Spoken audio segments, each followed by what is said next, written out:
messieurs, bonjour. Comme je voudrais remercier très rapidement les autorités, comme l'UNESCO et le gouvernement chinois de m'avoir invité à cette intéressante conférence, et surtout de nous avoir permis d'assister hier à cette présentation de l'eau. C'est vraiment exceptionnel. Alors, mon propos ce matin porte sur une interrogation majeure, comment la culture contribue-t-elle à la croissance économique durable et à l'autonomisation des communautés.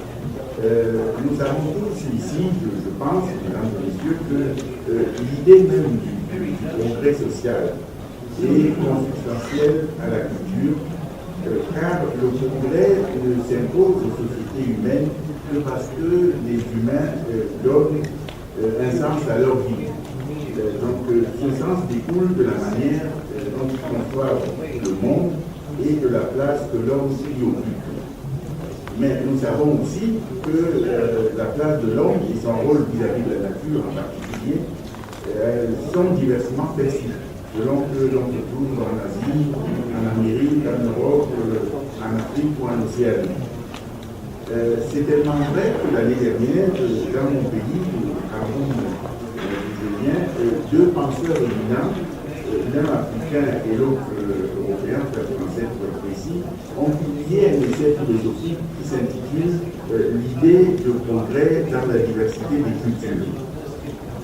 Leur essai montre que l'idée de progrès ne s'installe durablement que si la conception du rôle de l'homme dans la nature, c'est une conception qui est véhiculée donc par la culture ambiante, conduit à l'instauration d'une éthique de vie détachée des contingences métaphysiques qui enserrent toutes les existences humaines. L'instauration de cette éthique de vie, qui se mue invariablement en éthique de travail, procède donc d'abord d'une interrogation philosophique. Et je crois que c'est important peut-être de revenir à ces fondamentaux quand on parle du rôle de la culture dans le développement économique. Il s'agit là, si vous le voulez bien, d'une interrogation qui est majeure, à mon sens. Sommes-nous destinés à être les maîtres du monde ou sommes-nous au contraire des prisonniers de la volonté de Dieu ou de forces incontrôlables, des forces de culte, par exemple? Vous voyez bien que selon la réponse qu'on apporte à cette interrogation, l'existence des hommes dans le monde n'est pas la même. Et je pense venant du continent africain, je crois que c'est quelque chose, une interrogation qui, chez nous, nous interpelle à proprement parler.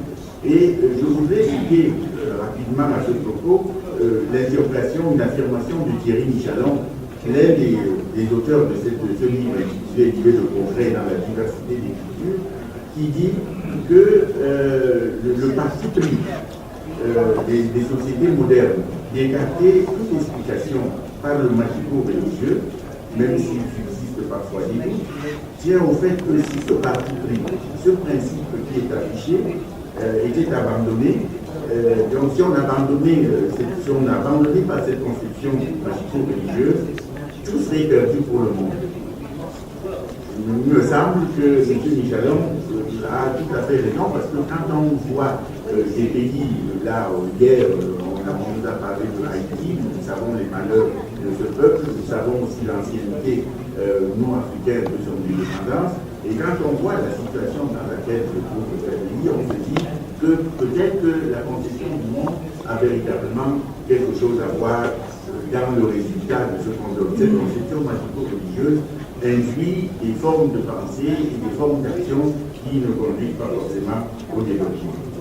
Alors, au fond, la culture, c'est là dont nous fait l'objet de un doute à mon avis, est bel et bien au centre de la problématique du développement économique.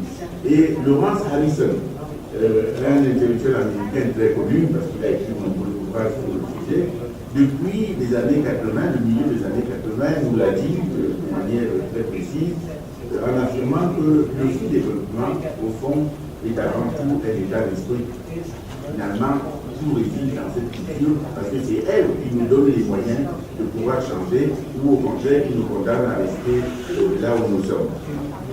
Alors, personnellement, c'est un sujet qui me préoccupe depuis des années, et dans un dernier essai que je viens de publier, il me semble, j'affirme en particulier que quand on analyse la culture et qu'on essaye d'aller au fond, en découpant les différentes strates, il y a ce que j'ai appelé la culture, une forme de culture spécifique qui est la culture de la dissidence, une interrogation majeure que les sociétés se posent, qui commence par être d'abord, qui part des individus qui cherchent un épanouissement personnel avant que cela devienne un objet social. Je crois que c'est cette culture de la dissidence qui est à la base même du progrès des sociétés humaines.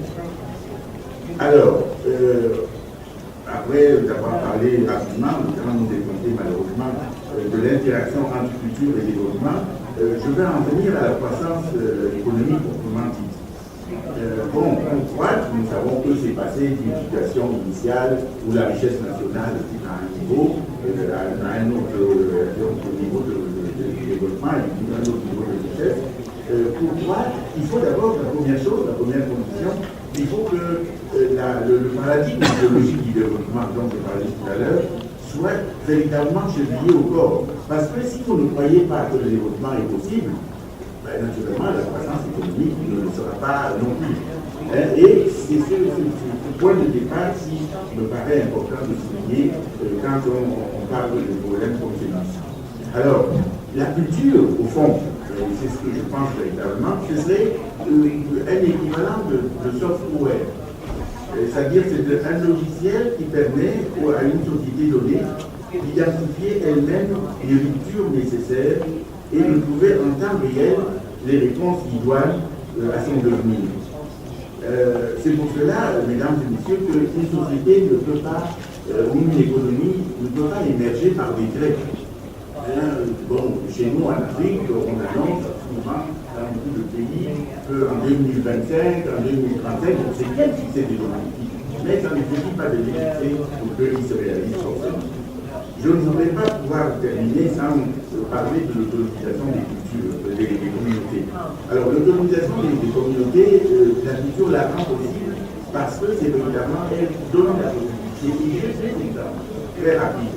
Il me semble que nous connaissons tous ici la situation de l'Allemagne à la fin de la guerre, la situation du Japon à la fin de la guerre, dont les économies avaient été totalement dévastées.